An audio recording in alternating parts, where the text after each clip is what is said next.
आदाब, नमस्कार। आप देख रहे हैं आईएनए चैनल। मैं हूं शेख अहमद अली। इस न्यूज़ बुलेटिन में आइए नजर डालते हैं दिन भर की बड़ी खबरों पर।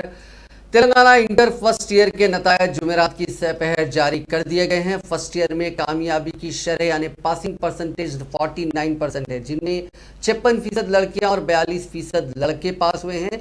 नतायज के लिए तुलबा वेब बोर्ड ऑफ इंटरमीडिएट की वेबसाइट tsbi.cgg.gov.in पर लॉगिन कर सकते हैं। मार्क्स मेमो 17 दिसंबर को शाम 5 बजे से वेबसाइट से डाउनलोड किए जा सकते हैं।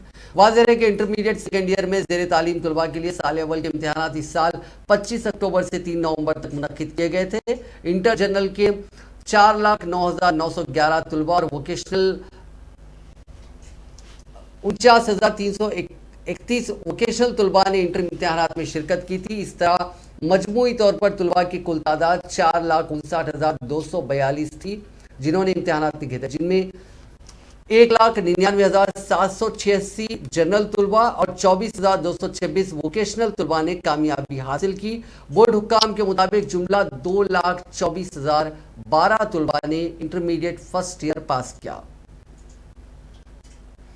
हैदराबाद के टोली चौकी पैरामाउंट कॉलोनी में कंटेनमेंट जोन कायम किया गया है, जहां चारशंबे के रोज ओमिक्रॉन के 2 केसेस सामने आने के बाद जेएचएमसी और महकमे सेहत ने इलाके में कोरोना पाबंदियां आयद कर दी हैं। ओमिक्रॉन से मुतासरा 2 अफराद की रिहायश गाहों के करीब वाक़ 25 घरों के पास एक कंटेनमेंट जोन कायम किया गया, जहां कीनिया और सोमालिया से आने वाले 2 अफराद ओमिक्रॉन से मुतासर पाए गए थे। ये दोनों उसी इलाके में रहते हैं। अब वहां हाई अलर्ट का ऐलान कर दिया गया। मेडिकल अमला फौरी वहां पहुंच गया और अपार्टमेंट के तमाम फ्लैट्स के रिहायशियों के नमूने हासिल किए, जहां मुतासरीन मुकीम थे, और साथ ही साथ उन मुतासरीन से मुलाकात करने वाले लोगों के नमूने यानी RT-PCR टेस्ट भी हासिल किया और उन्हें टेस्टिंग के लिए भेज दिया गया। हुक्काम ने कहा कि नतायज 24 घंटों के अंदर आने का इम्कान है। जुमेरात को मेडिकल एंड हेल्थ डिपार्टमेंट की 10 से 15 टीमें मैदान में उतर गई। आज कॉलोनी में मजीद टेस्ट किए जाएंगे। चारशंबे को पूरी कॉलोनी में जरासीम कुश महलूल का स्प्रे किया गया। मुतासरीन के करीब रहने वाले लोगों को घरों में अलग थलग रहने का मशवरा दिया गया।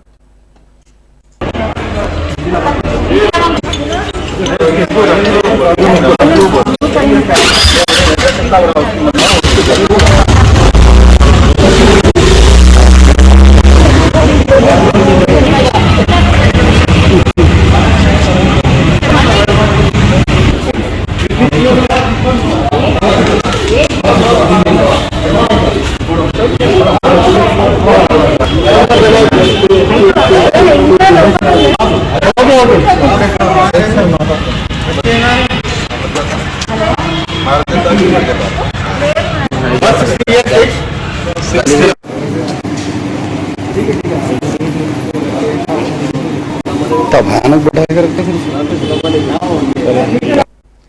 रियासत तेलंगाना में ओमिक्रॉन के आज 4 नए केसेस सामने आए हैं और इससे ओमिक्रॉन से मुतासर होने वालों की तादाद 7 तक पहुंच गई है। खतरे वाले ममालिक से आने वाले 4 अफराद ओमिक्रॉन से मुतासर पाए गए, जबकि कीनिया से आने वाले 3 मुसाफिरीन में से एक का ताल्लुक हिंदुस्तान से ही बताया गया।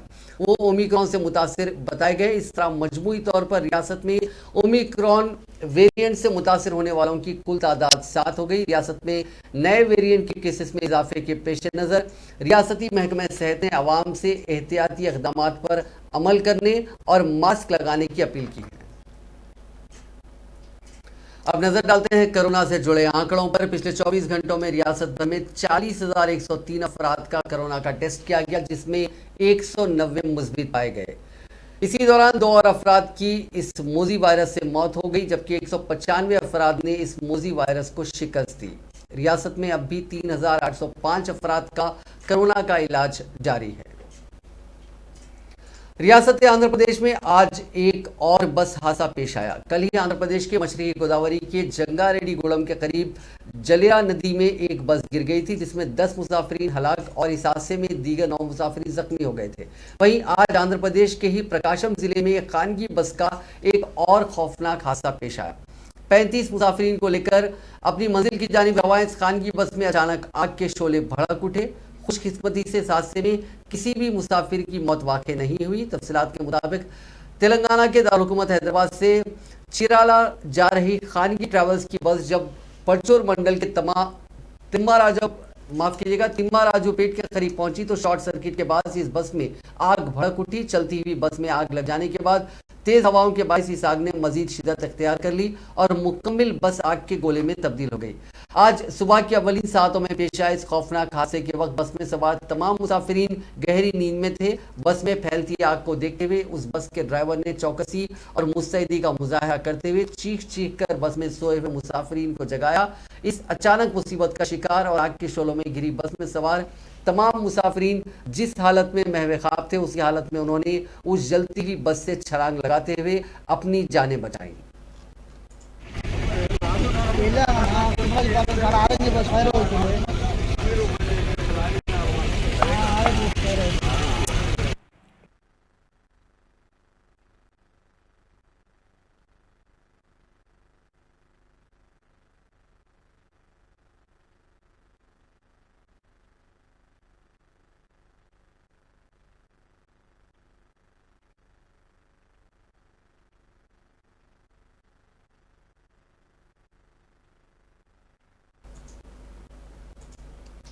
मरकजी हुकूमत की जानिब से बैंकिंग क़वानीन में तरमीम और बैंकों को खानगियाना करने के खिलाफ पब्लिक सेक्टर बैंकों को बचाने के लिए मुल्क भर की बैंकिंग शोबे की 9 यूनियंस पर मुश्तमिल United forum of bank units की जानिब से आज 2 रोज़ा मुल्क गिर बैंक हड़ताल का आगाज़ हुआ। इस सिलसिले में हैदराबाद के कोठी पर सैकड़ों बैंक मुलाजिमीन ने धरना मुनज़्ज़म करते हुए अपने अपने हाथों में बैनर थामे हुए मरकजी हुकूमत के खिलाफ नारेबाजी की। बैंक की एम्प्लॉयज़ यूनियन के कायद नागेश और दीगर ने मीडिया से बात करते हुए बताया कि आज और कल मुल्क भर में 10 लाख से ज़्यादा बैंक मुलाजिमीन मरकजी हुकूमत की मुखालिफ बैंक पॉलिसी को लेकर हड़ताल कर रहे हैं।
బ్యాంక్ ఉద్యోగస్తులు పోరాటాలు చేయాల్సిందే సిద్ధంగా ఉన్నారని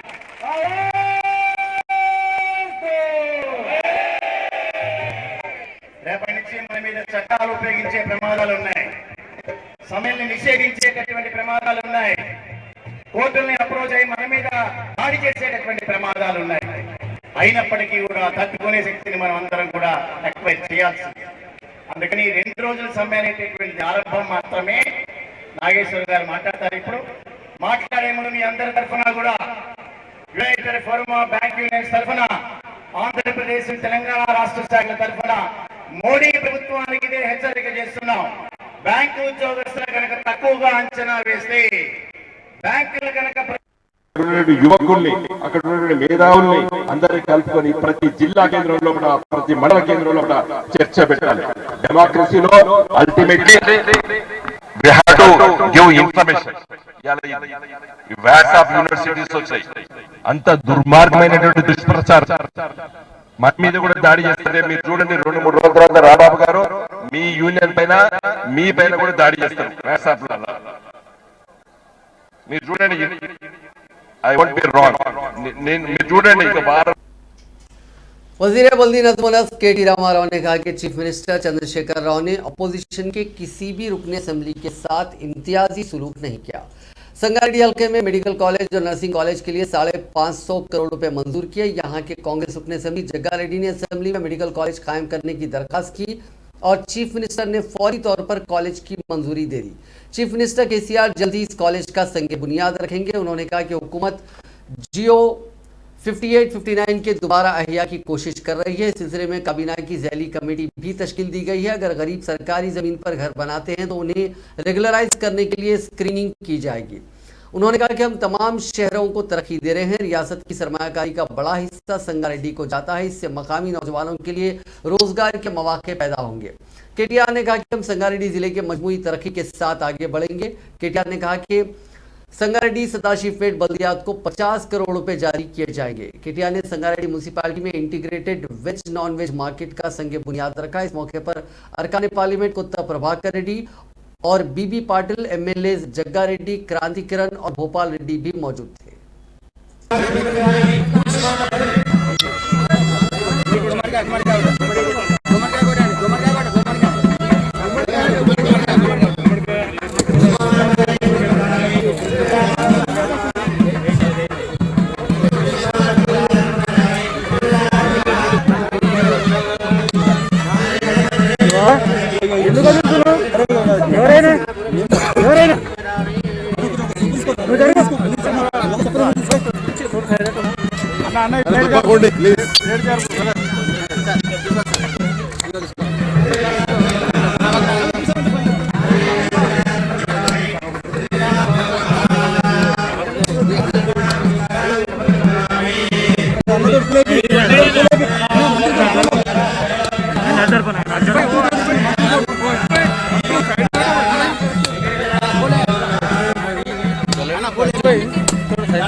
కాదు కాకపోతే ఏంటంటే ఒక ప్రయత్నం ఏదో ప్రయత్నం ప్రతిదీ కూడా డబ్బుతో కూడుకున్న అంశం కాబట్టి నేను ఇచ్చే రిప్రజెంటేషన్ లో చాలా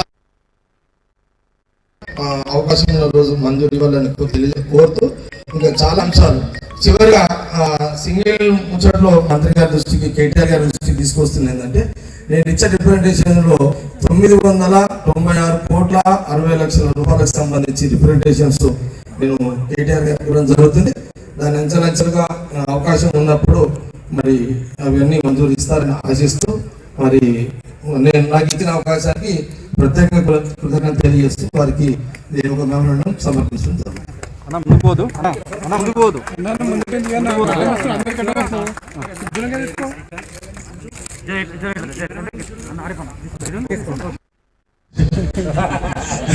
ఒకటేసారి కానీ పైసలు అంటే దొరికి పిండి కొద్ది రొట్టె కాబట్టి వచ్చిన డబ్బులు వచ్చినట్టు ప్రాపర్ గా సద్వినియోగం చేసుకుంటూ మౌలిక వసతుల కోసం ఎక్కడికక్కడ మౌలిక వసతుల కోసం ఏర్పాట్లు చేసుకుంటూ ముందుకు పోతా ఉన్నాం. ఒక్క విషయం మీకు నేను 50 కోట్ల రూపాయలతో ఒక మెడికల్ కాలేజీ, ఒక నర్సింగ్ కాలేజీ కూడా మంజూరు చేసింది గౌరవ ముఖ్యమంత్రి కేసీఆర్ గారు అనే మాట నేను విజ్ఞప్తి చేస్తా ఉన్నాను. జగ్గారెడ్డి గారు అసెంబ్లీలో అడిగింది, నాకు యాదకుంది, మాకు మెడికల్ కాలేజ్ కావాలని అడిగింది. అడగంగానే అక్కడ ఉన్నది కాంగ్రెస్ ఎమ్మెల్యేనా టీఆర్ఎస్ ఎమ్మెల్యేనా లెక్క వేయలేదు ముఖ్యమంత్రి గారు. రాజకీయంగా లాభాలు నష్టాలు చూలే, ప్రజలకు అవసరమా కాదా, ఎమ్మెల్యే అడిగిన దానిలో మంచి ఉన్నదా లేదా అని ఆలోచించి వెంటనే ग्लोबल आईटी मेजर जेनपैक ने वरंगल में अपनी फैसिलिटी कायम करने का ऐलान किया। ये ऐलान टीम ने जुमेरात को वजीर इंफॉर्मेशन टेक्नोलॉजी केटी रामाराव के साथ मुलाकात के बाद किया। इस मौके पर इजहार ख्याल करते हुए वजीर केटीआर ने जेनपैक की जानिब से वरंगल को अपना टेक सेंटर कायम करने का इंतखाब करने पर खुशी का इजहार किया। उन्होंने कहा कि ये सरमायाकारी वरंगल में आईटी सेक्टर को ज़बरदस्त फरोग देगी। जेनपैक टीम के साथ मीटिंग के दौरान रियासती वजीर ने वरंगल में कैंपस के क़याम के फ़वायद पर रोशनी डाली। उन्होंने बताया कि किस तरह रियासती हुकूमत वरंगल में शहरी इंफ्रास्ट्रक्चर को तरक्की देने और शहर में सफ़र को आसान बनाने का मंसूबा बना रही है। वरंगल का हैदराबाद के साथ भी बहुत अच्छा रब्ता है और कॉरिडोर तेज़ी से तरक्की कर रहा है। उन्होंने मजीद कहा कि टियर 2 टाउन्स में IT को मजबूत करने की हमारी कोशिशों में ताउन करने पर CEO टाइगर त्यागराजन और उनकी टीम को मेरी तरफ से शुक्रिया। जेनपैक के CEO टाइगर त्यागराजन को जानकर खुशी हुई कि वरंगल उनके पोचारम कैंपस के बहुत करीब है और सिर्फ 1.5 घंटे की दूरी पर है। उन्होंने इस बात की भी निशानदेही की कि वरंगल में NIT के साथ एक बहुत ही मजबूत एकेडमिक इकोसिस्टम और बहुत सारे इंजीनियरिंग कॉलेजेस हैं जहां वो टियर 2 अपने टेक सेंटर के साथ बहुत ज़्यादा मियारी हुनर हासिल कर सकें। उन्होंने ख्वाहिश जाहिर की कि वरंगल एक अहम टेक सेंटर बन जाएगा और जनपैक बहुत जल्द अपने ऑपरेशंस वहां पे शुरू कर देगा। वजीर सेहत हरीश राव ने जुमेरात को दावा किया है कि रियासती हुकूमत सरकारी अस्पतालों में बड़े पैमाने पर आज़ा की पेवंदकारी यानी ऑर्गन ट्रांसप्लांटेशन की सर्जरियों को जदीद तरीन तिब्बी आलात और मुनासिब तिब्बी अमले के साथ अपग्रेड करके उनकी सहूलत के लिए तमाम इक़दाम कर रही है। उन्होंने बताया कि निज़ाम इंस्टीट्यूट ऑफ मेडिकल साइंसेस यानी निम्स में 1989 से 2021 तक 1398 गुर्दे की पेवंदकारी की सर्जरीज की गई। उनमें से जीवनदान प्रोग्राम के निफाज के बाद से 816 गुर्दे की पेवंदकारियों की गई। हरीश राव ने कहा कि जहां तेलंगाना की तश्कील से पहले 25 सालों में गुर्दे की पेवंदकारी के सिर्फ 649 मामला आए थे, वहीं गुज़िश्ता 8 सालों में जुमला 742 सर्जरीज की गई। उन्होंने कहा कि 2016 से हर साल 100 से ज़्यादा गुर्दे की पेवंदकारी की जा रही है। अगर ब्रेकअप पूरा देखा जाए तो 2016 में 111 ट्रांसप्लांटेशन किए गए, 2017 में 111, 2019 में 114, 2018 में 107, जबकि 2019 में ये नंबर काफ़ी घबरा 2020 में कोविड की वबा की वजह से, जबकि इस साल 100 से ज़ायद सर्जरीज की गई हैं। हरीश राव ने कहा कि गुर्दे की पेवंदकारी की 100 सर्जरियों में से तकरीबन 97 मुफ्त में की गई, जिनमें से 90% का अहाता आरोग्यश्री स्कीम के तहत किया गया। उनका कहना था कि हर सर्जरी पर तकरीबन 10 से 12 लाख का खर्च आता है और ये पूरा खर्च हुकूमत ने बर्दाश्त किया। इन सर्जरीज के बेनिफिशियरीज में 75% मर्द और 25% खवातीन हैं। उन्होंने कहा कि हुकूमत ने जो मरीज जिनका ऑर्गन ट्रांसप्लांटेशन किया गया उनको पोस्ट ऑपरेटिव मेडिसिन भी यानी सर्जरी के बाद जो अद्वियात का खर्च आता है उसका भी बोझ हुकूमत ने बर्दाश्त किया। उन्होंने कहा कि रियासत में अब भी 7,800 मरीज ऐसे हैं जो मुख्तलिफ ऑर्गन्स के डोनेशन के इंतज़ार में हैं। उन्होंने कहा कि इसीलिए रियासती हुकूमत ऑर्गन डोनेशन को बड़े पैमाने पर प्रमोट करने की कोशिश कर रही है, इसको लेकर अवेयरनेस लोगों में लाने की कोशिश कर रही है। उन्होंने कहा कि रियासत हुकूमत गांधी हॉस्पिटल, निम्स और उस्मानिया जनरल हॉस्पिटल में ट्रांसप्लांटेशन सर्जरी के लिए सहूलियात को अपग्रेड कर रही है। वज़ीर दाखिला महमूद अली ने दावा किया है कि तेलंगाना पुलिस की मिसाल मुल्क भर में कहीं नहीं मिलती, क्योंकि तेलंगाना पुलिस अपनी फ़र्ज शनास और फ्रेंडली पुलिसिंग में मुल्क भर में अहम मकाम रखती है। क़याम तेलंगाना के बाद से तेलंगाना पुलिस ने आवाम के साथ बेहतर ताल्लुकात पैदा करते हुए उनके मसाइल को हल करने में कामयाबी हासिल की है। वज़ीर दाखिला ने रियासती वज़ीर बराए तालीम सबीता इंदिरा रेड्डी के साथ मिलकर शादनगर के काशमपेट पुलिस स्टेशन की जदीद इमारत का इफ्तिताह आज किया। उन्होंने कहा कि क़याम तेलंगाना से कबल आवाम में पुलिस के मुतालिक एक किस्म का डर और खौफ था, जिसकी वजह से आवाम बिला खौफ पुलिस स्टेशन नहीं जाया करते थे, बल्कि जब कभी पुलिस स्टेशन जाना होता तो अपने साथ किसी लीडर या वकील को साथ ले जाते थे। लेकिन क़याम तेलंगाना के बाद हालात बदल चुके हैं।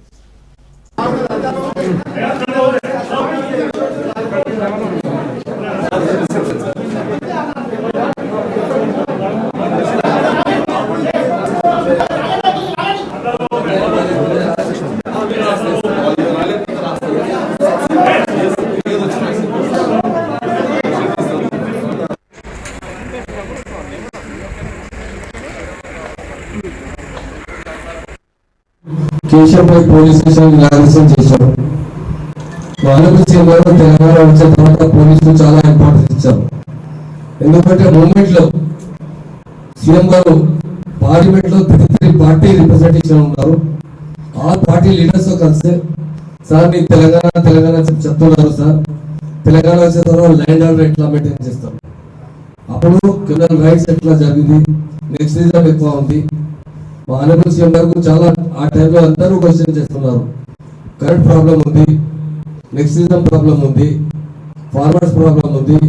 మా ఆనరబుల్ సీఎం గారు చాలా కష్టపడి తెలంగాణ తీసుకొచ్చిన తర్వాత ఆల్ డిపార్ట్మెంట్ కు చాలా డెవలప్ చేశారు. ప్రాపర్లీ పోలీస్ డిపార్ట్మెంట్ లో చాలా మంచి పేరు తీసుకొచ్చిన పోలీస్ ఆఫీసర్ చాలా బాగా పనిచేస్తున్నారు. మా సీఎం గారు పోలీస్ కు చాలా ఇంపార్టెన్స్ ఇచ్చిన బడ్జెట్ బి శాంక్షన్ చేశారు. అంజయ్ గారు చెప్పిన ఇక్కడ పెట్రోలింగ్ కావాలంటే తప్పకుండా ఆనరబుల్ సీఎం గారు 700 crore ఎట్ టైం శాంక్షన్ చేశారు పెట్రోలింగ్ కోసం. 100 డైల్ చేస్తే అంటే ఇమీడియట్ విత్ ఇన్ 5 वजीर पंचायत राज जरवली दयाकर राव की क़यादत में आज एक इजलास मुनक़िद किया गया, जिसमें वज़ीर आला चंद्रशेखर राव के दौरे जनगांव के इंतजामात का जायजा लिया गया। इस मौके पर मीडिया से बात करते हुए दयाकर राव ने बताया कि वज़ीर आला 20 दिसंबर को जनगांव का दौरा करते हुए रैतु बंधु स्कीम पर अमलावरी का जायजा लेने के अलावा कई एक तरक्याती प्रोग्रामों का संग बुनियाद रखेंगे और कुछ प्रोजेक्ट्स का इफ्तिताह भी अमल में लाएंगे। इसके अलावा टीआरएस पार्टी ऑफिस का इफ्तिताह भी अमल में लाया जाएगा। अपने दौरे के दौरान वज़ीर आला एक जलसे आम को भी मुखातिब करेंगे।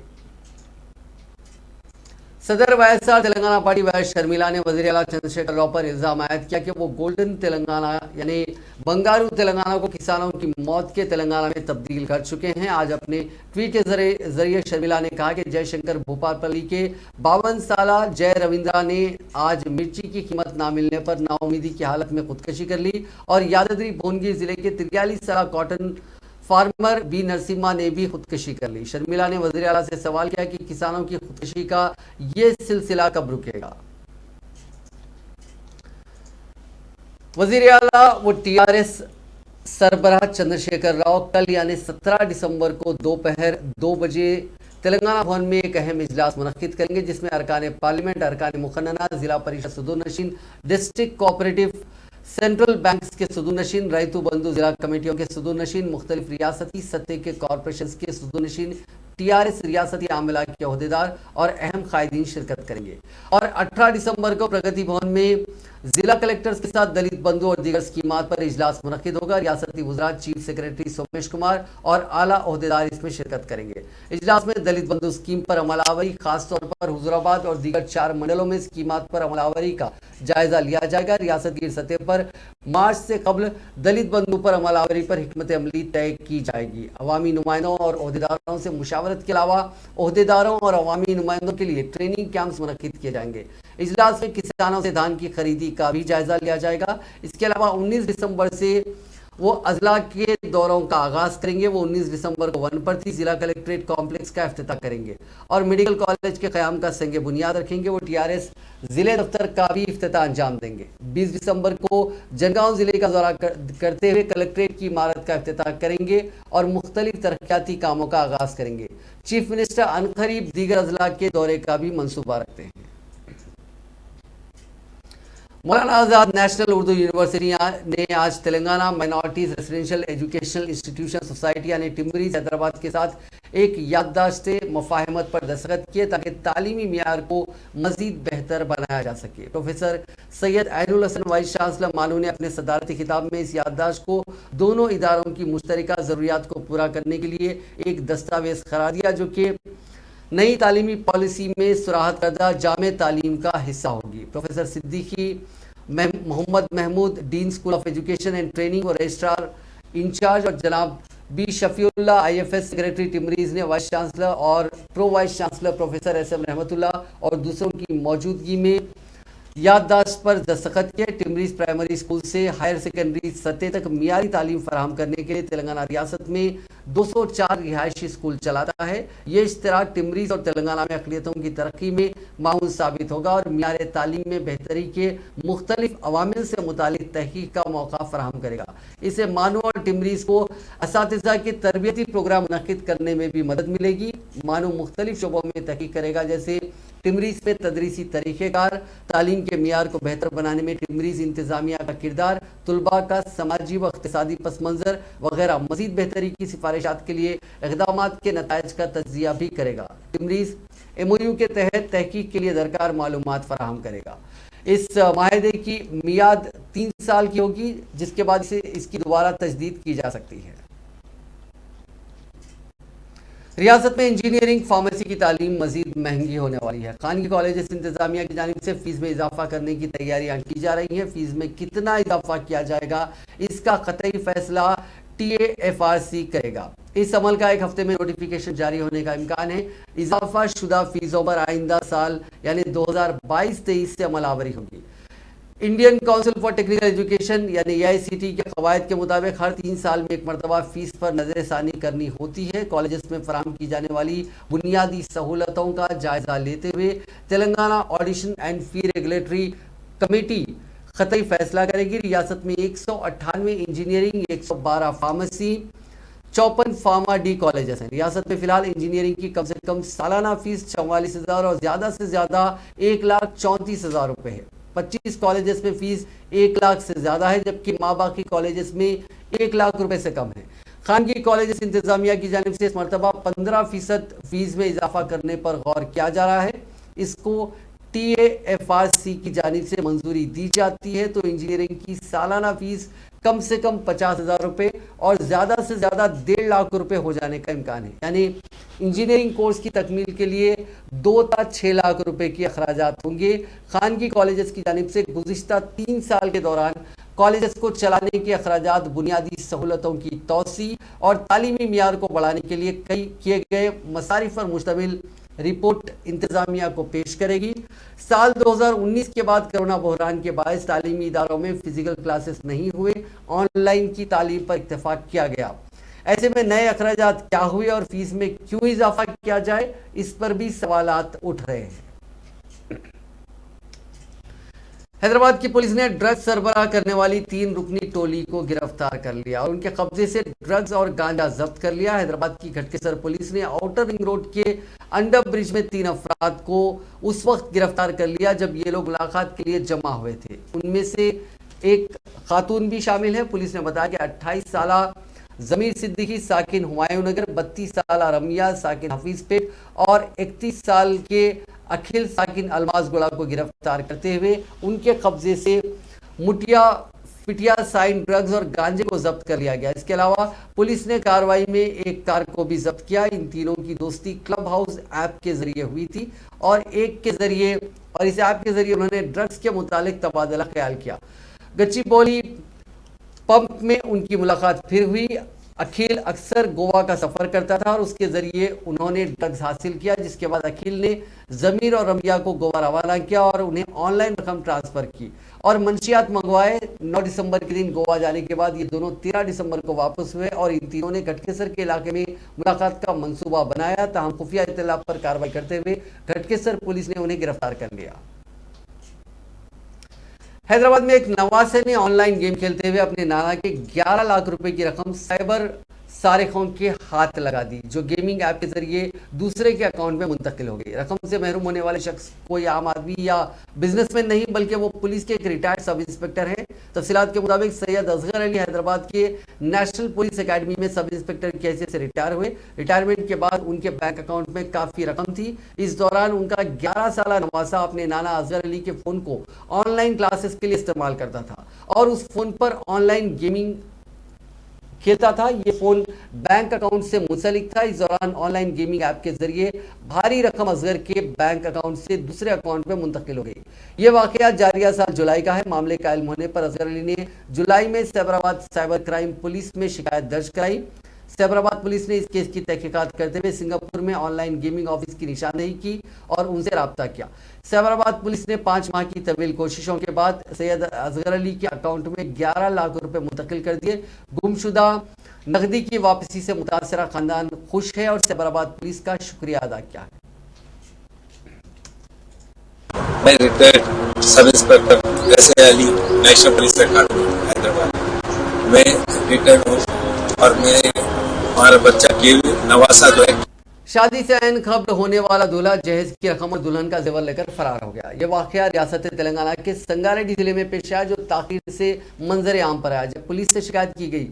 इस महीने की 12 तारीख को कुंडापुर मंडल मलकापुर के रहने वाले मानिक रेड्डी की शादी संगारेड्डी जिले के कुंडी मंडल के चिमनापुर गांव की सिंधु रेड्डी नामी लड़की से तय पाई थी। लड़की ने इल्जाम लगाया कि शादी की तमाम तैयारियां मुकम्मल कर ली गई थी। अचानक दूल्हा 25 लाख रुपए नगद रकम और 25 तोले सोना लेकर फरार हो गया और शादी रुक गई। दुल्हन के वालिदैन ने पुलिस से शिकायत की। पुलिस ने मुकदमा दर्ज कर लिया और मसरूफ तहकीकात है। आलमी चैंपियन बैडमिंटन खिलाड़ी पीवी सिंधु जुमेरात के रोज राउंड ऑफ 16 में जीत के साथ स्पेन के होलिया में जारी BWF वर्ल्ड बैडमिंटन चैंपियनशिप के क्वार्टर फाइनल में पहुंच गई। दरियासना अश्विनी पूनिया और एन सक्की रेड्डी की हिंदुस्तानी खवातीन की डबल जोड़ी हार के साथ टूर्नामेंट से बाहर हो गई। नाज़रीन, इस न्यूज़ बुलेटिन में बस इतना ही। देखते रहिए INN चैनल।